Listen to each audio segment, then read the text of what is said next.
Fala galera, aqui é a Júlia, aqui do Café com Júlia, sou jornalista e escritora. Hoje eu vou falar um pouquinho de um assunto um pouco mais delicado e diferente dos outros vídeos. Eu vou falar sobre a problematização da mediatização do True Crime. Faz café e vambora. Na verdade, eu ia fazer esse vídeo sobre um outro assunto bem mais leve, bem mais descontraído, mas eu já tava com uma ideia de soltar no meu Instagram, se você não segue, segue lá, é @cafécomjulia, um post falando um pouquinho sobre esse tema, que já vem ali uma vontadezinha de falar sobre há um tempinho, mas eu venho guardando. Decidi postar logo lá no Insta essa semana, então eu pensei, bom, já que eu já vou falar no Insta, falo também no YouTube. E aí, pra completar, cereja do bolo total, eu estava vendo um podcast hoje, chama That's What We Said. São duas meninas, se eu não me engano, são americanas, enfim, estadunidenses e tal. E elas iriam falar, olha isso, elas iriam falar sobre a questão de rotina e não sei por que cargas d'água elas começaram a falar sobre essa questão do true crime. E eu fiquei, meu Deus, foi um sinal. Devo fazer um vídeo sobre isso. Bom, em primeiro lugar, eu quero ilustrar um pouquinho a situação e começar falando a respeito de uma situação que eu acho que vocês vão entender o que eu quero dizer. Fiz faculdade de jornalismo, né? Sou formada em jornalismo. E na faculdade, a gente aprende sobre um caso que ficou muito conhecido, hoje em dia já tem até um documentário a respeito, que foi o caso da escola base.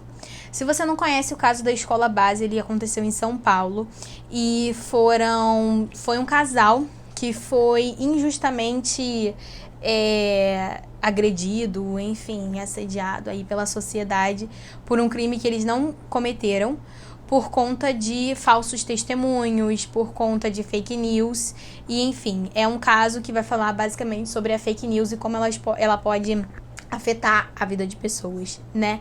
Então, eram pessoas que trabalhavam numa Kombi e tal, trabalhavam com transporte escolar, e surgiu a notícia que as crianças estavam sendo molestadas nessa van. Saiu até notícias aí falando que era a Kombi do sexo, escolinha do sexo, enfim.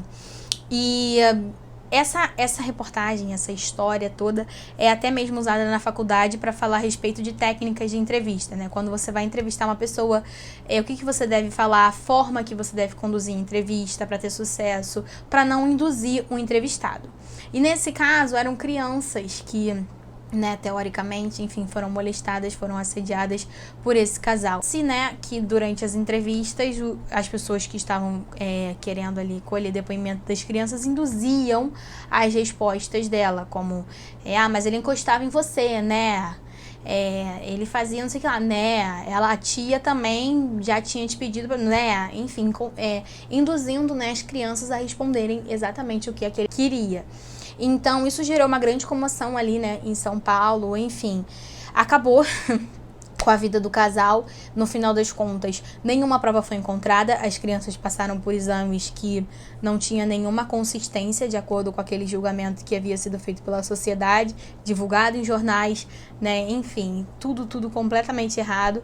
E esse documentário que tem aí, eu, se não me engano, ele já foi lançado pela Globoplay. Eu acho que é interessantíssimo para as pessoas verem e se conscientizarem a respeito da velocidade com que notícias se propagam pela internet, e todo mundo hoje em dia se considera um jornalista e juiz da internet, né? Todo mundo acha que tem direito de julgar a vida de todo mundo.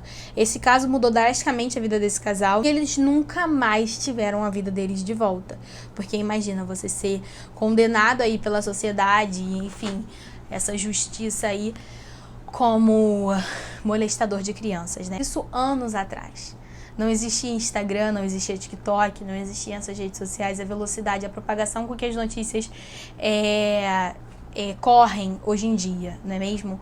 Então, vamos lá. Pontuando essa questão agora dentro do True Crime. O True Crime, ele veio aí como gênero literário. Você tem romance, você tem drama e você tem o True Crime. E a partir do momento que você tem esses materiais, né, esses livros a respeito dos crimes, a respeito da Suzane Richthofen, da Isabella Nardoni, Ted Bundy, né, enfim, N psicopatas, estupradores e enfim, daí pra pior, o livro ele vai muito pontuar a respeito da história, ele cria ali uma coisa como se fosse um material reportagem mesmo do acontecido e tudo, ok.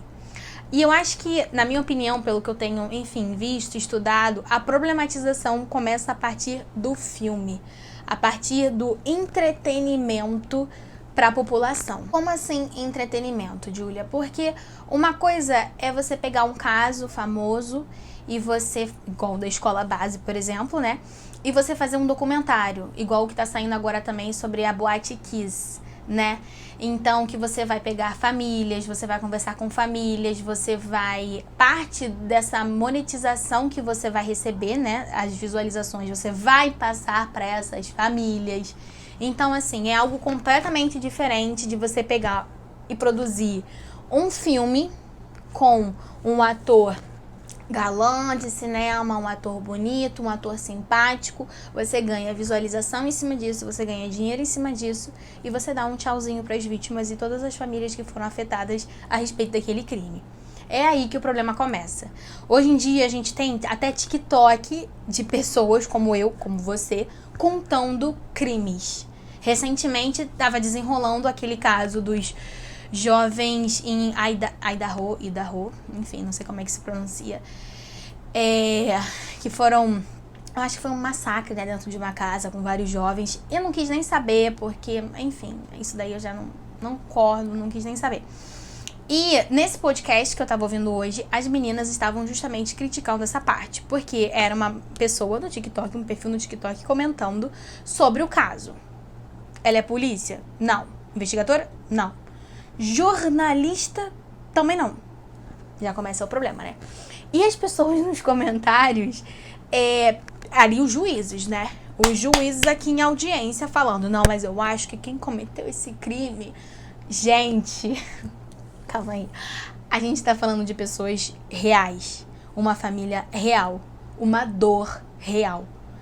E assim, você acha que a pessoa do perfil do TikTok que tá lá ganhando milhões de visualização, talvez já tenha até um patrocínio por trás daquilo, que vai ter editora, enfim, várias marcas, enfim, empresas ali por trás, ganhando dinheiro, ela vai repassar esse dinheiro pra família que tá sendo afetada? Pra família que perdeu a mãe, pra família que perdeu a irmã, que perdeu a madrinha, que perdeu, uma filha. Ela não vai repassar esse dinheiro. E ela vai crescer em cima da dor dos outros. Ah, Júlia, mas você não acha que isso seria uma forma legal de informação e de conscientização? Conscientização de quê? Pra mim, na verdade, isso cria um alerta muito grande da probabilidade da gente estar cada vez mais formando juízes de internet. Pessoas que veem um vídeo... Que piada. Ai, o jornalismo, meu Deus, que dor. Vem um TikTok e ficam lá. Ai, meu Deus, saiu mais um capítulo daquela história, daquela família que foi violentada. Ai, deixa eu ver aqui. Por mera curiosidade. Por mero entretenimento. E aí que entra o problema. Vamos lá. Primeiro que tem crianças assistindo muitas vezes. Eu já vejo aí, pra mim, 12, 13 anos é criança, né? Enfim... menor de 18, e olha que até 18, né? Mas enfim. Vendo esse tipo de conteúdo, consumindo esse tipo de conteúdo e conversando sobre... Gente, pelo amor de Deus, com 12 anos eu só queria saber de fanfic de Justin Bieber. E as pessoas estão consumindo história de violência e de, enfim, assédio e de... Nossa, meu Deus, tá tudo tão errado. E aí, cara, você consome esse tipo de conteúdo, a criança, né? Vamos botar lá. A criança consome esse tipo de conteúdo. E assim, em que mundo pensa-se que isso não vai afetar em nada na rotina, no dia a dia? Como a criança vai reagir às situações do dia a dia? Enfim, é impossível dizer que esse tipo de conteúdo não vai incitar a violência em alguém. E aí muitas vezes a gente se pergunta por que tem certas coisas acontecendo. A gente acha que chega um menino lá na escola em Realengo, ele mata todo mundo, e aí a gente vai, não, porque é o Deep Web. É o Deep Web? Você acha que eu preciso realmente ir até o Deep Web pra achar um conteúdo de violência? Um conteúdo dizendo exatamente como matar uma pessoa? Como fazer terror psicológico com uma pessoa? Eu diria que eu não preciso ir até lá. Esse conteúdo vem facilmente na minha mão. Agora você imagina como a facilidade que chega em crianças de 12, de 13 anos. Aí, beleza. Segundo ponto, as pessoas julgando e se tornando juízes da internet, né? Você abre o TikTok e você vê lá ia falar criança.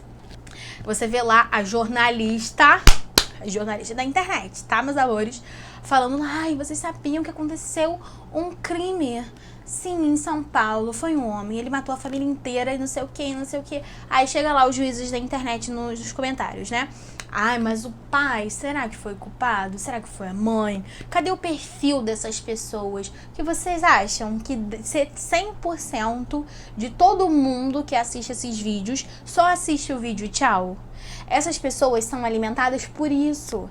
Elas querem investigar, elas querem sentir, elas querem ver ali o perfil da vítima. Eles querem ver ali quem é quem nessa história. Imagina, descobre o Instagram da filha, descobre o Instagram do pai e assim, ó, começa a loucura. Gente, isso não é na minha cabeça. Não entra na minha cabeça. Aí, com essa questão da propagação da internet e pessoas se envolvendo e pessoas querendo opinar, vocês acham que não vai atrapalhar o trabalho da polícia em nada? Não vai atrapalhar o trabalho de pessoas que realmente, que no caso, estão querendo solucionar o caso, que estão ainda com o processo aberto, enfim, que está correndo na justiça, enfim, e ver um monte de gente anônima, aleatória, falando um monte na internet. E chega também na questão principal, que é a espetacularização desse tipo de gênero, enfim, desse tipo de material. E isso tudo, enfim, todos esses views, todos esses comentários geram uma renda que não vão para essas famílias. Essa renda só alimenta quem está produzindo esse tipo de conteúdo. Essa visualização só ajuda quem está produzindo esse tipo de conteúdo, quem está crescendo em cima disso. E é aí que tá o problema. Foi o que eu já falei aqui. Uma coisa é um documentário informativo, uma coisa é um documentário produzido por especialistas, ouvir voz das vítimas e a gente saber que aquilo ali está sendo direcionado para ajudar, de certa forma, a vítima, que tem um advogado por trás, que tem, enfim, pessoas especializadas por trás. Outra coisa é a coisa hollywoodiana. É a gente pegar um estuprador, um serial killer, fazer ele bonitinho, colocar nas telas e isso virar até fantasia de Halloween. Aí é que tá o problema. Vocês já imaginaram? As famílias que perderam parentes vendo isso na televisão? Comendo uma pipoca e vendo a história de como a filha dela foi morta por um serial killer. A conta não fecha, né? Enfim. Eu acho isso muito problemático e eu gosto sim de problematizar tudo, né? Como uma jornalista, eu questiono absolutamente tudo. Não vou bater a palma para absolutamente tudo. Eu vou questionar, eu vou querer saber por que as pessoas estão cada vez mais se sentindo saciadas, né? E alimentadas por esse tipo de conteúdo. De onde tá vindo isso? Por que se sentir curioso, enfim, se sentir saciado em cima da dor do outro? Eu sei que quem tá assistindo não tá pensando na mãe que perdeu o filho. A pessoa não tá. Eu espero que ela não esteja, né? Mas, de qualquer forma, não faz sentido querer ver esse tipo de conteúdo, consumir esse tipo de conteúdo a troco de nada. A troco de nada. Ah, Julia, você vai parar de ler livros, de assistir filmes? Filmes eu já não assistia, eu nunca gostei. Eu não consegui, né? Eu acho que tem produções e produções. Teve uma que foi ficção mesmo, o Bom Dia, Verônica. Eu li, mas assim, eu passei mal de uma forma lendo esse livro, mas de uma forma que eu não consegui ir pra série. Eu simplesmente falei, cara, eu me recuso, não vou ver isso. Já é suficiente o que minha mente produziu em cima desse conteúdo, o quanto eu fiquei mal, então, enfim, deixa pra lá. E filmes, enfim, eu já não vi antes, vou continuar não vendo. Agora, a respeito de livros, a respeito desse material, tudo que cria-se um documentário, é interessante, até mesmo para pessoas como eu, jornalistas, escritoras, enfim. É legal você trabalhar com diferentes pontos de vista, de gêneros e tal. O problema em ponto é a questão dos vídeos do TikTok, como eu tô falando, e enfim, os filmes que trazem um ator lá, a atriz, e não vão repassar, não tem repasse nenhum para as famílias. É isso, gente. Espero que vocês tenham gostado do vídeo de hoje. De qualquer forma, a ideia maior era causar uma reflexão. Então, se você pelo menos se sentiu tocado em alguma parte, concorda com a minha opinião ou não concorda, comenta aqui embaixo que eu também quero saber, tá bom? Até a próxima.